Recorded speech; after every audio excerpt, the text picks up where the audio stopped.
Once upon a time there was a miller who was poor, but who had a beautiful daughter. Now it happened that he got into a conversation with the king and said to him, "I have a daughter who knows the art of turning straw into gold."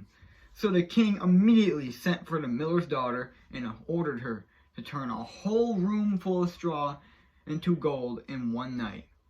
And if she could not do it, she would have to die. She was locked in the room, and she sat there and cried, because for her life she did not know how the straw would turn into gold.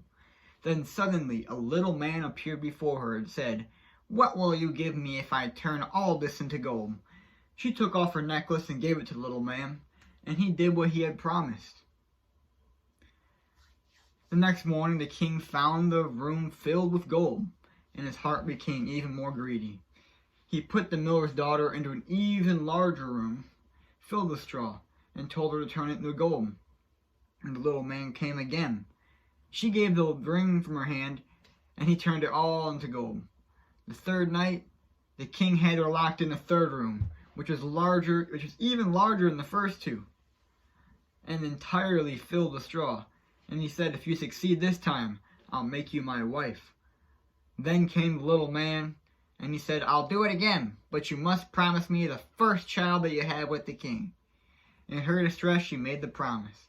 And when the king saw that the straw had been turned into gold, he took the miller's daughter as his wife. Soon thereafter, the queen delivered a child. The little man appeared before her, and demanded the child that had been promised. The queen begged him to let her keep the child, offering him great riches in its place.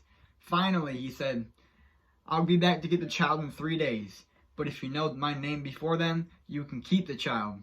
So for 2 days the queen pondered what the little man's name might be, but she could not think of anything, and became very sad. On the third day the king came home from a hunt, and told her how 2 days earlier, while hunting deep in a dark forest, he had come upon a little house, and a comical little man was there, jumping about on one foot and crying out, "Today I'll bake, tomorrow I'll brew, then I'll fetch the queen's new child. It is good that no one knows Rumpelstiltskin is my name." The queen was overjoyed to hear this. Then the dangerous little man arrived and said, "Your Majesty, what is my name?" "Is your name Conrad?" "No." "Is it Heinrich?" "No." "Then could your name be Rumpelstiltskin?" "The devil told you that!" shouted the little man, and he ran away angrily and never came back. The end.